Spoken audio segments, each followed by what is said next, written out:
Welcome to She Persisted, the Gen Z mental health podcast. I'm your host, Sadie Sutton. Let's get into it.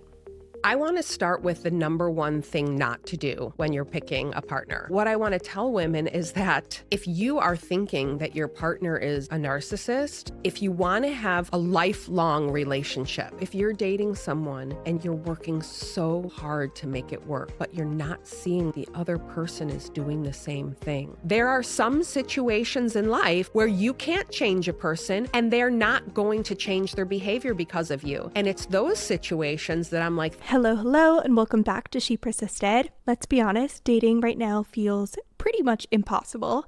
If you've ever thought, why do I keep attracting the same kind of people? Am I doing something wrong? This episode is for you. Today I'm joined by Dr. Molly Burrett, a clinical psychologist and adjunct professor in USC's Department of Marriage and Family Therapy. Her specialties include couples therapy and women's issues, and she is breaking down the hidden patterns that might be preventing you from finding and keeping healthy relationships. We talk about how family dynamics growing up can shape your dating life, why we stay in relationships that aren't working, and how to actually figure out what you want in a partner. We also unpack some of the buzziest TikToks in the dating sphere right now, like narcissists, gaslighting, therapy speak, the let them theory, and even whether Gen Z is actually dating less than other generations and if that's a bad thing. So by the end of this conversation, you will understand not just how to attract a healthy relationship, but how to build one that lasts. So let's dive in. Thank you so much for joining me on She Persisted. I'm so excited to have you here to talk about all things relationships. I think we're going to touch on a lot of things that people have either firsthand experienced, tried, seen online. We're going to debunk some things. We're going to talk about some best practices because, as I say on the podcast all the time, the end all be all one thing we need in our life is relationships and healthy relationships. And if we can do that effectively and not have that be another source of stress and drama in our lives, I think we're doing things right. So thank you so much for joining me. I'm thrilled to be here. Thanks for having me. If we could start with a little bit of background, how did you decide to get into psychology, go down this track, become interested in relationships? Because there's obviously so many directions you can go. We have so many experts and professors on the podcast. So what drew you to relationships and to this area specifically? Yeah, well, I'm from a really big family, and my family has a lot of love and also a lot of chaos. And my sort of strength in life always have been that I really enjoy school. I'm really good at school. And it made sense to me at the time, from as young as in high school, to try to understand the dynamics in my family and the relationships in my family and the dysfunction in my family by applying my academic learning to it.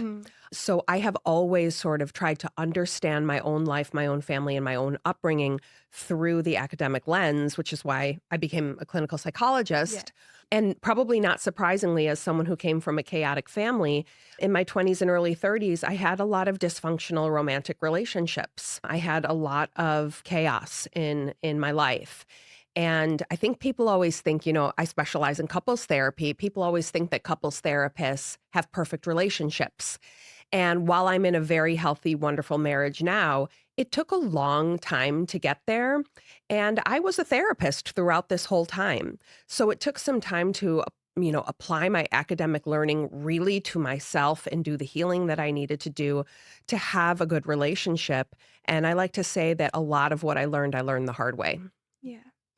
You mentioned something there that I was like, wait a minute, this is not necessarily common universal knowledge. And if you are in a first serious relationship or just starting to really date people in a more serious way, it might not be something you're aware of, but you should be, which is that our romantic relationships and our love life can reflect different dynamics and patterns that you experienced growing up, which some people are like, oh yeah, duh, of course. But others why on earth would those two things be connected? Mhm. Can you explain that of why that might be something that comes up for people? There's so many different theories and explanations, but why is that even a thing? Yeah.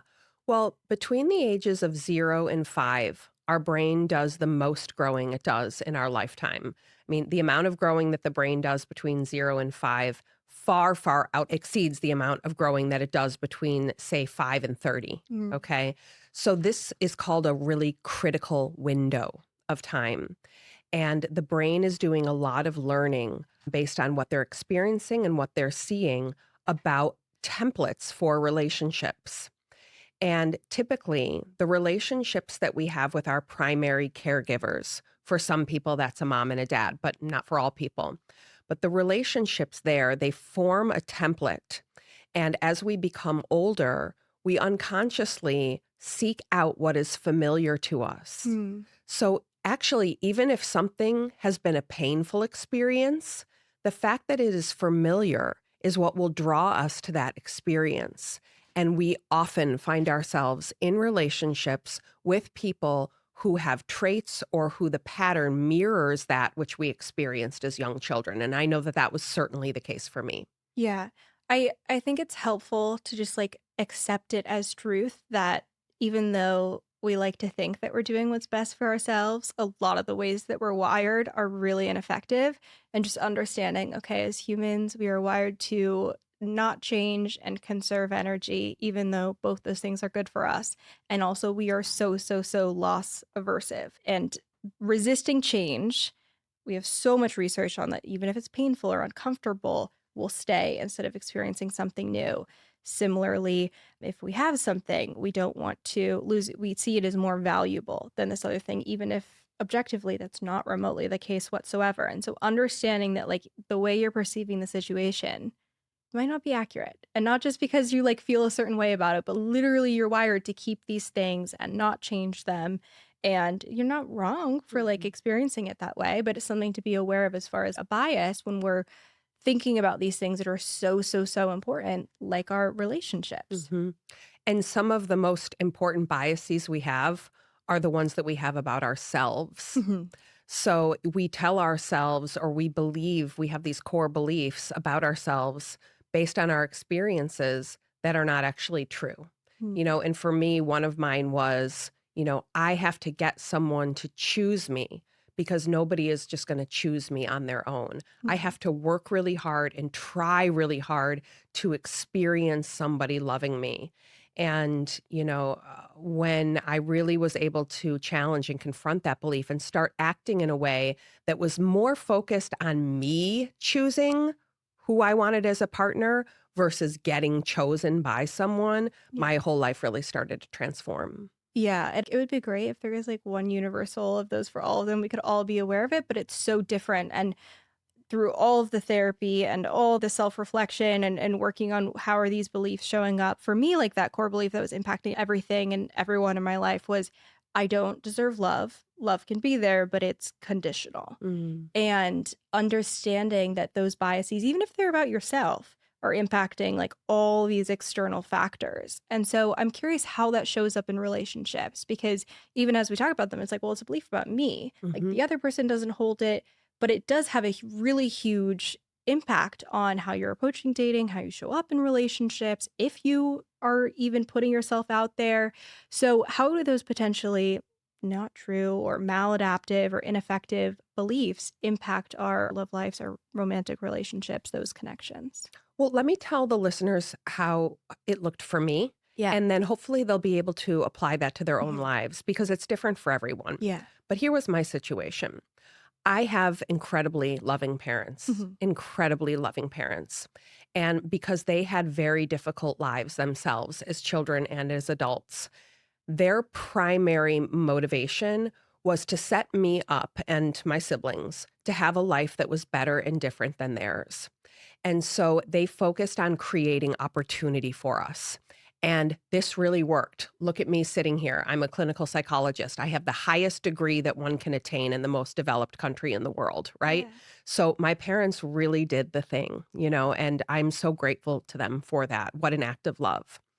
But in prioritizing creating opportunities for us, what ended up happening in our house is that there were a lot of factors competing for their resources. And I'm talking about things like time, attention, food, energy, availability. And my parents were working really, really hard. And this is what happens when there is systemic oppression, right? Like when people need to be focused on getting food on the table, parents have to put a lot of time and energy into making that happen. And my parents absolutely did. Yeah. And we also had other family members in our realm that needed a lot of care, that had problems. And my parents were putting a lot of attention and energy into the care of other people. And so I just didn't have the experience of having really available caregivers. Mhm. What I had were parents who were very loving, vocal about how much they loved me, did things that showed that they loved me, right, by creating opportunity for me. But emotionally, I wasn't able to really find them. I didn't have access to them. They had other priorities that meant that I didn't just get time with my parents. I didn't get attention, you know? And I developed this belief that people can really, really love you and not be available for you. Mm. And so you have to do things to get people's attention that love you. For me, it was achievement. I decided I'm going to be the kid in the family that's going to do everything, achieve everything, class president, valedictorian, you know, full scholarship to college, get a PhD, all these things that still motivate my life toward achievement. And if I do all these things, then I'll get attention, right? Mhm. And that was one of my coping strategies. As an adult in my 20s, I found myself in a series of relationships where I was with someone who said that they loved me, who on the surface, it seemed like they loved me and it seemed like a good relationship. But for one reason or another, I never really had access to that person. Whether it was that they had a commitment problem and didn't know that they wanted to marry me despite being together for a long time, telling me they loved me more than they loved anyone else in their life, and it was the best relationship they had ever been in. But I don't know if I want to marry you. Yeah. So these people who on the surface, it looked like everything was good. It looked like I had love, but I was behind the scenes working overtime, trying to get picked, trying to get chosen by these people who couldn't actually be available for me for the kind of relationship that I wanted. Mm. And that's how this has played out for me in my lifetime. And it took a lot of effort and energy and healing to turn around this experience. Mhm. So if we're aware of beliefs that might be impacting how we're approaching this or what we're looking for in relationships, if we're able to not necessarily overcome because it's a lifelong journey and those experiences can be so pivotal and influential for the rest of our lives, but if we're like, okay, I'm aware of this, I'm doing the internal work, what does the external and probably internal as well process look like for finding a partner? Hmm. Mate selection, like you mentioned earlier before we began.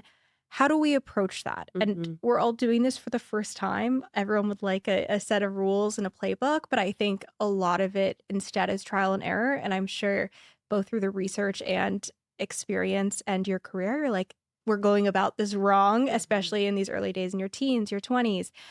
How should we be approaching this to be effective, to be aware of these lived experiences that might be influencing things, but also have the end result that we want, which is a relationship where you feel seen and heard and understood and supported and have all those needs met in a really healthy way? Yeah, that's a great question. I want to start with the number one thing not to do when you're picking a partner. Okay. And the number one thing not to do is make your choice based on the feeling of falling in love. Mm.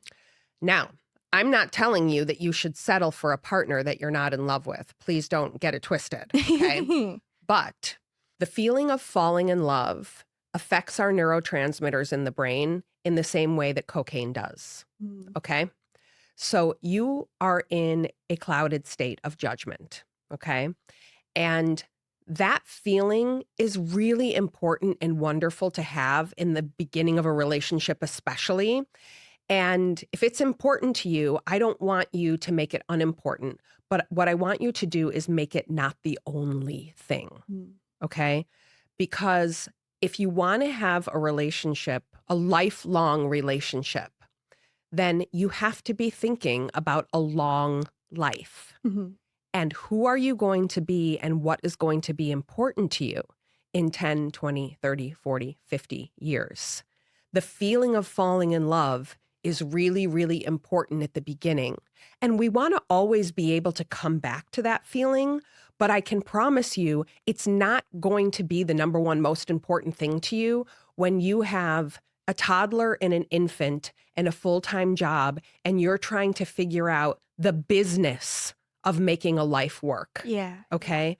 The things that are going to be meaningful to you, and I think they're different person to person, but what a lot of people need and want to have are things like commitment, someone with excellent character, integrity, someone who knows how to go through hard things and stay loyal and focused, someone with grit and resilience, someone who is going to be an excellent caregiver. And I also tell people, don't marry anyone that you wouldn't go into business with. Yeah. Because marriage and life is a business, and you find yourself being teammates with that person.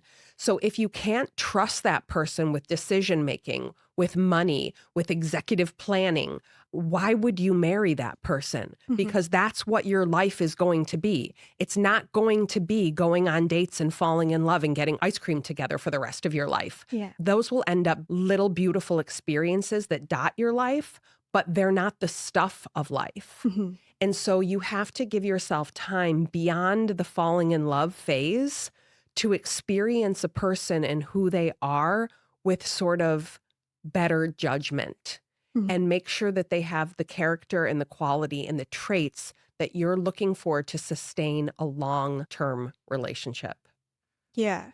I mean, as you lay out those things that are important to consider and prioritize, it's so fascinating because I don't think anyone is entering or staying in a relationship because it doesn't work, right? Like you want it to work, you think it will work, and yet we struggle to objectively look for those traits, think about what this will be like down the line, and either end relationships based on that not being compatible, or selecting people, choosing people, seeking out people that are compatible with those goals and values. And so I'm curious what your thoughts on there. If people, I think they want the best for themselves, they want stability, they want a future, and yet that doesn't happen in so many relationships, and not just like, oh, this is different than I thought it would be, but then people will stay in these relationships for years and years and years. Why isn't it so simple and objective to be like, okay, here's what I want and this isn't it, so not moving forward? Well, first things first, people have to take a look at themselves and accurately determine whether they embody all of the relationship traits that they're looking for in another person. We're often looking at what does the other person have? What can they bring to my life? But if you don't have those traits yourself, something is going to get caught up. Okay. And you're going to experience problems in the relationship. So don't automatically just go to the other person and decide that something is wrong with them. You have to engage in a lot of self-inquiry and find out, this is what I'm looking for in a partner. Here are 50 things I'm looking for. Write down your list and then ask yourself, how many of those things do I have and how many am I missing? And you need to fill in the blanks to set yourself up, right? But another reason why we stay in relationships where it's not always there, it's called the sunk cost fallacy. We have invested something into the relationship and we think, I have to stay in it because look at all that I've invested in it and I'll lose all of this. We're so loss averse. Yes, I will lose all of this if I end this relationship. But what you're not thinking about is how much more will you have lost 5 years from now if you stay in the wrong relationship for more time. You will have lost more. You know, there's an expression that says, the further you go on the wrong train, the more it costs to get home. I was literally, I was like, I saw someone post this online and I could not remember what the phrase was, but it was like the journey back is, yes. Yes. And I also think with this mentality that particularly women have, we are taught that you are not valuable or worthwhile until you are married. And being married is the sign that you're an adult. Being married, being chosen is the sign that you have arrived, right? We get this brainwashing from a very, very young age. And then on top of it, the biological clock starts ticking for women. And they start thinking, I don't have the agency or freedom to end this relationship because I'm too old or I've put too much into it or too much time has gone by. But what I want to tell women is that if you don't advocate for yourself now and make choices that are good for you now, they don't get easier to make later. They get harder. The longer you are with someone, the more you have invested, Once you have changed your life to be with them, moved into a different place, gotten married, spent money on a wedding, had children, combined finances, it just gets harder. So do yourself a favor. And if you know that it's not right now, take the leap of faith. Start a new chapter for yourself. Otherwise, 10 years from now, you're going to be in a lawyer's office paying thousands of dollars to get divorced and wiping your kids' tears away. So do it for yourself now if you know deep down, and you do know deep down if it's the right thing for you.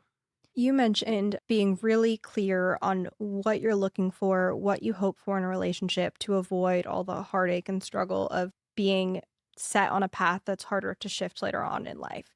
Is there a one that is a Mhm. combination of all those traits? Is it an opposites attract situation? Are you looking for that complete compatibility and making sure those traits are something that you internally have and bring to the table?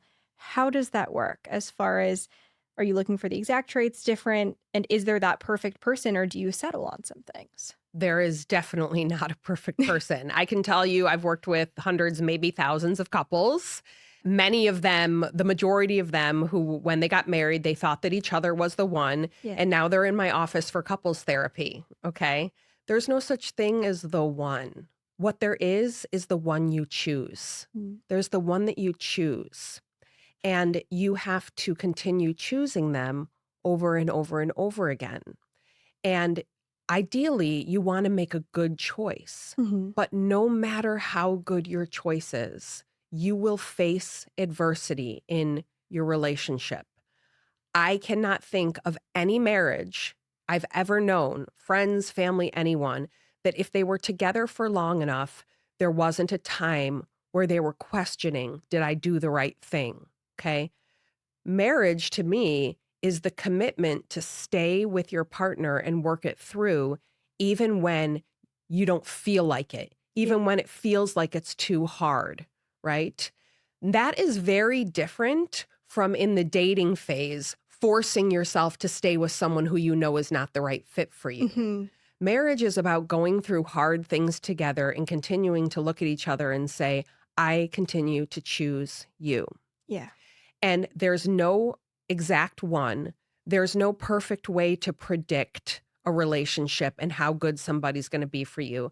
The best that you can do is to make a values-informed decision to try to be the person that you would want to be in relationship with, Mm-hmm. and to try to choose a person who embodies the traits and the values that you're looking for, and then make a go of it and Mm-hmm. stay committed to one another. Continue to do self-growth, continue to do self-inquiry. But you're not going to find a path that frees you from relationship trouble. Yeah. If you're with someone long enough, you're going to have conflict. You're going to have disagreements. You're going to find out where you're misaligned. Mm-hmm. And then you're going to have to make some choices about what you're going to do about that. Yeah. I love how you clarified there at what point you're choosing and committing and doing the work versus at what point you are being really discerning about, is this compatible? Or not doing 100% commitment, because that is not the stage of the relationship that you're at. And I think that can be confusing and hard because I think as a society and even in relationships, we do value that commitment. That is the sign that you care about one another. You are committed, you want it to work. And so I think that that nuance and that balance of choosing in the earlier stages to not be committed, to serve both people as effectively as possible. And then later down the line, that being that defining trait and character that allows you both to thrive. Yeah. And I think it's really important for people to remember that if you're working really hard on a relationship and you're highly committed, you want to be doing that with someone who is the same way, Yeah. right? So if you're dating someone and you're finding that you're working so hard to make it work, Mm-hmm. but you're not seeing that the other person is doing the same thing, you cannot take on 100% responsibility for the relationship and expect to get the result you want. Yeah. It requires both people. Mm-hmm. I have a couple of questions for you about things that I think are more Gen Z relevant and have probably changed the kind of dating environment, relationships as a whole, and shifted things. And so I'm curious, especially from a clinical context, how you navigate these things with couples and in sessions.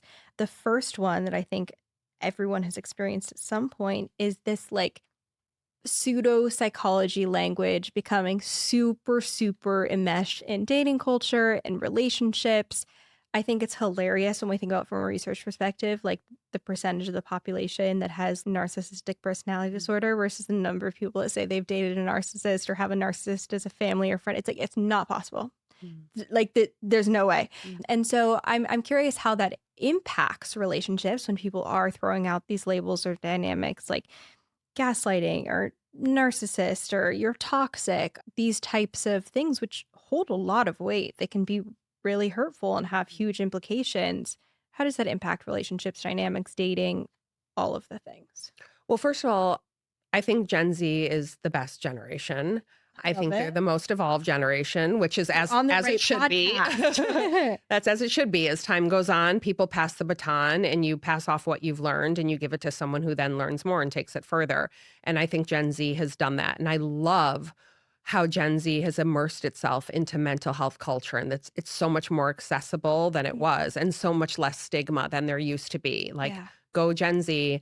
I'm grateful to Gen Z for that. I'm also grateful to Gen Z for the fact that I can wear sneakers all the time. Yes. I don't have to wear high heels anymore in my life. Gen Z is the best. I love it. I love it.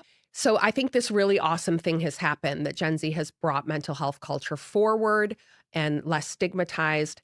And also, there is a way that it is overdone, which can become problematic. Yeah. So, not everyone who has narcissistic traits is a narcissist, okay? Someone getting a diagnosis of being a narcissist requires that they have quite an extensive list of symptoms displayed for a long period of time across a number of different types of situations. Yeah. Significantly impairing their life. Yes, exactly. So it's not about a guy who is a terrible boyfriend in one relationship, right? That does not make one a narcissist. It depends what's going on long-term and over the course of their life and in lots of other relationships and how much distress it's creating.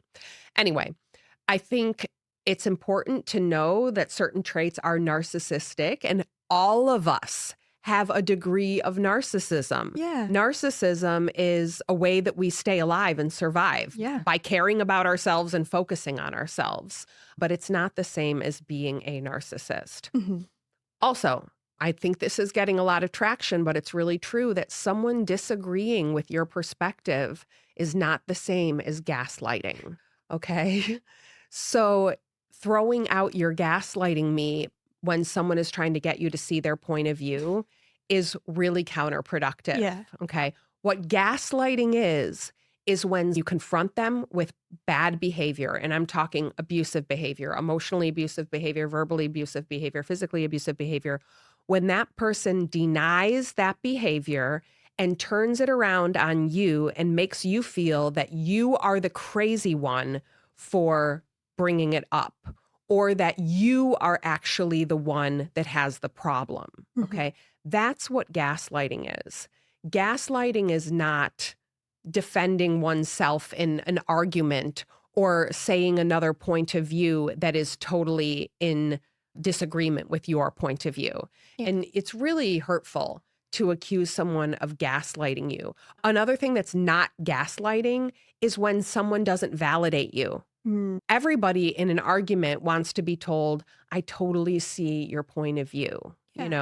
That's very validating. But when someone says, I don't see it like that at all, the way I see it is what happened is da da da da da da da da. That's not gaslighting. When someone is simply trying to explain their perspective that is different than what yours is, that's just a disagreement. Yeah. Okay. So these are some of the ways that the words and the terminology are getting overused and generalized that ends up kind of making the actual experience or word as powerful as it should be when it needs to actually really be used. Yeah, it becomes really diluted and normalized because it's applied to contexts that are normal, even though the definition or concept is very abnormal. Yes. We touched on this a bit, but I think it also relates to how we speak to people in relationships. If you're someone who is using those terms with your partner or talking to your friends in ways that apply those labels, self-sabotaging the relationship, coping with things in a really ineffective way. I don't think those are things that we intentionally want to do. And I'm curious how that shows up, especially in those early stages of relationships where you don't have the experience to recognize those patterns or those signals, and how to work through those with a partner, especially if they bring it up. It's like, you keep calling me a narcissist. My therapist says I'm not a narcissist. How do we move forward? Like, how do you navigate those dynamics where you're the one being ineffective and not bringing your best self to the table? Well, I just don't think that you should be making those judgments unless you are a trained mental health professional or you have consulted with a trained mental health professional, and ChatGPT does not count.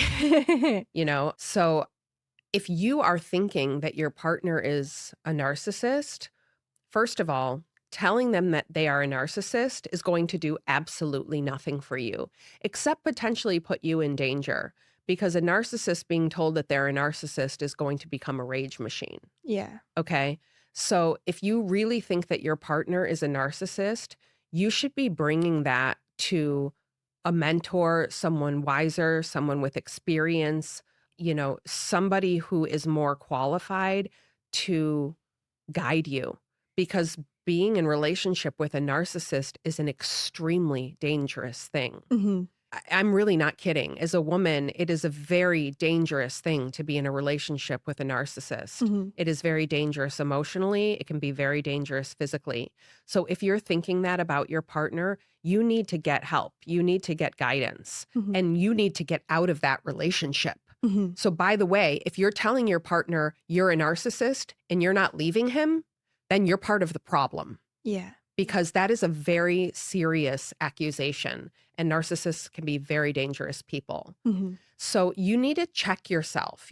If you think that something is toxic, then you also have to take accountability for your role in the toxic behavior.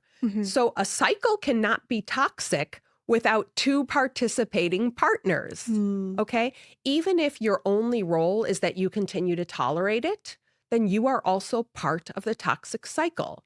So you can't just say to your partner, you're toxic, without also turning around the mirror and looking at, what am I doing that is contributing to this toxic cycle? Yeah. So again, if you are in a position to really believe that something is toxic, you should be seeking out help and figuring out what you're going to do about it, rather than just blaming it all on your partner and putting it on them when they are unlikely to see what it is you're talking about or take accountability for it. I've never had a couple come into my office and had one person say, you're toxic, and the other person say, you're right. Yeah, so sorry about very that. Toxic. My bad. I'm very you know what I mean? Yeah. It's never happened. Yeah.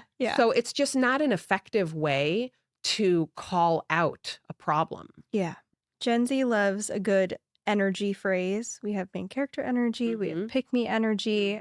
You can definitely fact check me here. Has pick me energy been a thing, or is this just a Gen Z kind of experience? And what are your thoughts on how that shows up in the dating world and then relationships long term?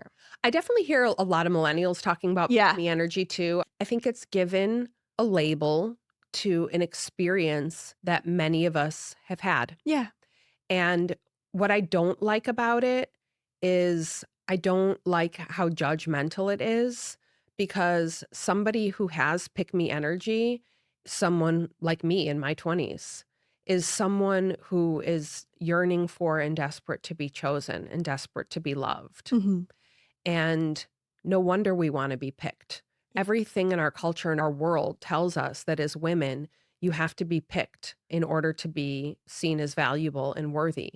And I mean, especially, thank God we're not in this phase anymore. But like, I remember being like, in my mid 30s and unmarried, and like have people have that sort of talk around me, like, what's wrong with her? She's pretty and she's smart. Why isn't she married? Like the undertone was there must be something wrong with her, I saw a TikTok clip from another podcast where someone called in and was like, our whole friend group is married or in significant relationships, or one friend is single. What do we do? And the podcast host was like, you got to get them in a, like, here's how you get them coupled up and in a relationship. And there was a lot of aversive responses being like, why is being single Why a do you bad have to thing? do anything? Why do they have to be okay if they're fine with it and you guys are in your Right. like, why would that be the response? That they have to be in a relationship just like you are. And I think it's an interesting inverse of that the dynamic, and Yeah. also really fascinating in how we're placing value on individuals Yeah. and then within relationships. And yeah, I just thought that was crazy. And I'd love your thoughts on that if you have any opinions, because it was really interesting. And I think that's a dynamic that people go through as they get further into their 20s, is like, oh, all my friends are in relationships and I'm not. Yeah. And it brings up those internal beliefs that we mentioned Yeah. that you can struggle with. Yeah, all this is what's called internalized misogyny. Hmm. So, misogyny is sort of broadly, it's the hatred of women, but we are also taught to hate aspects of ourselves. And when that happens, that's called internalized misogyny. And eating disorders happen because of internalized misogyny. We're taught to hate something about ourselves that makes us feminine. Yeah. And pick me girl, that phrase, I think, is a result of internalized misogyny. It's labeling women for simply wanting something that the culture has told them is important, and then they're acting in a way to get it, and it's labeling them negatively. Yeah. So I want to draw attention to women and encourage them, like, be the chooser rather than the one trying to be chosen. But at the same time, we have to empower women to do the choosing, not label them and criticize and make them feel bad because they're not in that place of empowerment yet. Yes, 100%. I love that. I want to talk about another online popular piece of relationship advice, which is the let them theory. That you just let others do their thing. What are your thoughts on that as a couples therapist, as a relationship expert? Is that how we should be blanket approach, especially these like intimate, very important relationships to us? Is that what we should be doing in our day-to-day lives? Look, I think there's a time and a place. I think the theory definitely has legs and it's useful in a lot of situations. But like most things in life, it's not that black and white. As a couples therapist, a lot of my time is spent helping people engage in conflict resolution. The let them theory doesn't have a ton of space for that. And I just encourage people, before you accept that a need won't be met and you go off and you decide what to do about it yourself, how about have a conversation with your partner to see if the need can be met? So you can say something like, when you don't text me for a couple days and I don't hear from you, it makes me feel like I'm not a priority and I'm just a person that I would like more contact in between our dates. Yeah. And then that person has the opportunity to either change their behavior because they want you to feel like you are a priority and they're glad to get that feedback. And it's like, oh, texting is like so not important to me, but now that I know that it's important to you, I can throw you a text because you definitely you a GIF. Yeah, the cup pong on my messages. Yeah, like you are important to me, and so I want you to feel that way. Yeah. Easy peasy. You don't just have to be like, oh, he doesn't text me, let him. And you can ask for your need to be met. You want to do it in a way that is focused on yourself, not them. So when you do this, I feel like I'm not a priority, instead of, you never make me a priority. You never text me. You never da. That's just blame and criticism, right? That automatically puts your partner in a state of defensiveness. You're not going to get what you want. But if you can be vulnerable and say, this is what I experienced, this is what I need, and this is how it would make me feel to get it, I would really feel like I was important to you, you know? So try to get your needs met. But then there are some situations in life where you can't change a person, you're not in control of a person, and they're not going to change their behavior because of you. And it's those situations that I'm like, thank you, Mel Robbins.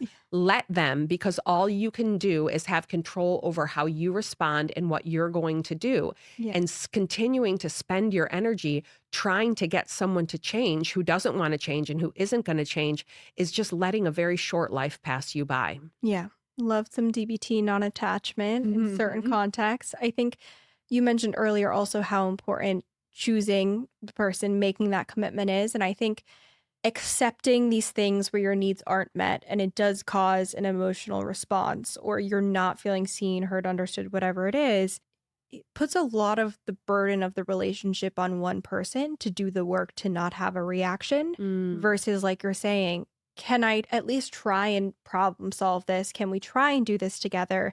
And if this isn't something that can be worked through, okay, what can I do? Yes. But if you're approaching every single thing in a relationship as how can I change myself to make this work versus how can we both together find a happy medium that's effective, Mm-hmm. I think that would be so incredibly isolating and exhausting and miserable to approach a lifelong relationship in that way. And unfulfilling, Yeah. unsatisfying. Yeah. Yeah. 100%. Another thing that I see people talking about, especially depending on what their values are, is like dating to date and dating to marry. Mm. And I'm curious what your thoughts are on that as a concept. Do you recommend that people just approach relationships with neither of those intentions and see how it goes? Do you think that you should be like very type A intellectualizing, I'm dating to marry, here's my list, are we compatible or do we move on? Like, what are your thoughts on that concept and even just putting that much pressure Mhm. on this aspect of your life? Because we talked about like achievement and setting good goals for ourselves. It'd be wild if you're like, I'm just going to educate myself, but not be like, I'm going to be a college graduate. Like, you are aware of the outcome, so you work towards it. So I can see the merit in both. And I'm curious, as a clinician, is it just creating more issues and putting too many expectations on something that has to be organic? Mm. Or can it be effective for people to have clarity on what they're looking for? I think that's the big thing is know what you want, Yeah. right? There doesn't have to be some big set of rules about it, but I think you owe it to yourself and also the people that you're engaging with Mhm. to know what you're looking for. Yeah. If you're looking for a good time, Yeah. you know, the other person deserves to know that because what if they're not just looking for a good time? Mhm. We are an interconnected society. And it's not just about what's best for us. Yeah. Now, I think it's helpful for us to know what we're looking for because then we can have appropriate standards and put them in place for what it is we're looking for. But don't we also owe it to the people that we're engaging with?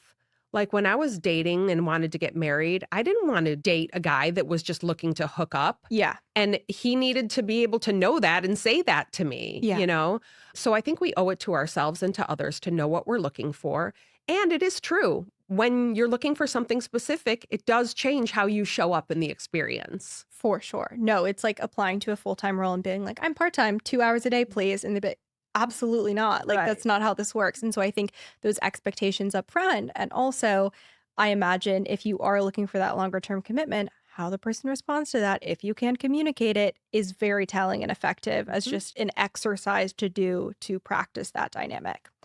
The last thing that I wanted to ask you is about Gen Z not dating. Gen Mm. Z is dating less than previous generations, both in like younger teenage first date type of vibes, but also in serious relationships in college and in their 20s. And there are some positive outcomes. Like I think teen Mhm. pregnancy rates are lower. Mm. So maybe both, there's a lot of theories about why that is. Is it good or bad? Mm. What are your thoughts as someone who's focusing on relationships? Is it a negative that we're not having this practice and Mm. being in these dynamics and not putting ourselves out there? Mhm. Like, what do you think about that dynamic? And should Gen Z be doing something differently? Hmm. I think Gen Z needs to keep doing Gen Z. You know, we're not going to change a cultural phenomenon just because people who are older think it should be different. Yeah. And I don't even think it should be different. I think that it's probably really complex how Gen Z has arrived at this. Yeah. But like Gen Z, you guys literally do not know a world where people primarily communicated face to face or on the phone, Yeah. right? And so what you have learned to need and how to function in relationships is very, very different than, for example, me, Yeah. right? And you guys are dealing with an entirely different economy structure, an entirely different political system, and you're making choices accordingly. I think we just need to trust young people that they're doing what is best for them, and it's all going to play out. We don't Mhm. have enough information yet to know where this is going to go. Are people just going to marry later in life, maybe? Or are people going to decide being single is really, and having that independence is what makes me happy? Are people going to keep buying houses with their friends? Yeah. Because that's what's happening a lot now is like, Yeah. I can't afford to buy a house, so I'm just going to buy a house with friends. If I want to have the American dream looks different these days. Yeah. You know, I think the big thing is like really trusting in young people that they are wise, they are making the best choices for them. We will see how this all plays out. And however we got here, we did whatever we were doing to get us here. Yeah. You know, it's people before you that made the choices that lined you up and gave you this world that's being handed to you that honestly is very broken and damaged. Yeah. And you guys are in a position to be trying to make the best out of a bad deal. That's what I really think. And so I just trust Gen Z and young people to do them, and they're doing it well. If you trust the process, but also could equip Gen Z with a piece of wisdom or nugget or something to keep in mind as they are navigating relationships that can be so scary and overwhelming and new, what do you wish people knew as they are navigating these experiences? I do wish that Gen Z had more experience talking to each other face to face. Yes. You know I have a niece who is 22. And whenever she wants to talk to me about something that seems important, you know, I'll always go to call her and she'll just text me and say, can we just text? And it'll be about like something really deep and like vulnerable and emotional. And she just wants to text about it. And I totally get it. That's the way that it's done. But I also like really want people to learn how to talk to each other, not through a screen, because something is lost. And we are losing the way that we connect with each other when there is, imagine if there were a screen between the two of us, it changes the dynamic. 100%. We'll have to do a Zoom interview for part 2 and compare and contrast and be like, hey guys, we did the research, let you know. Yeah. If people want to continue to follow along with your work, keep up with all the amazing things you're doing, where can they do that? I'd love for them to follow me on Instagram. My handle is at Dr. Molly Burrets, which is DrMollybUrrets. And if you do that, then you'll get all the information about the launch of my podcast, which is coming out in the next couple of months. And I'd love people to listen to that. Amazing. I will go ahead and put a link to all that in the show notes. Thank you so much for joining me. I'm so glad we got to do this. Thanks for having me, Sadie. I hope you guys loved that conversation as much as I did. It made something that felt so abstract and overwhelming feel very tangible and doable, and understand what you're bringing to the table and how to do that in an effective way. Dating and relationships can really bring up so much self-doubt, but as Dr. Burrets explained, it's not about being broken or unlovable. It's about understanding your patterns and learning what healthy relationships actually look like. So if there's one thing you remember from this episode, I hope it's that your past doesn't have to define your future. Once you recognize those blind spots, you can choose differently. And that is where the real change starts. So if this episode resonates with you, it would mean the world to me if you leave a review on Apple Podcasts or Spotify. It helps more people find the show and listen to these episodes, which I have so much fun creating for you. And if you send me a screenshot on Instagram at She Persisted Podcast, you will be entered into this month's coffee giveaway to win a gift card to get a coffee on me. So make sure to do that. Also answer the Q&A on Spotify below this episode. Tell me your biggest relationship takeaway. I love reading your reflections and weaving them into future topics and things that I talk about on the podcast in the future. All of Dr. Burrets' links and resources are in the show notes or at shepersistedpodcast.com. Thank you guys so much for listening. If you enjoyed this episode of She Persisted, make sure to leave a review, subscribe, and share with a friend or family member. Follow along at She Persisted Podcast on TikTok, Instagram, YouTube, and more for bonus content. Thanks for listening and keep persisting.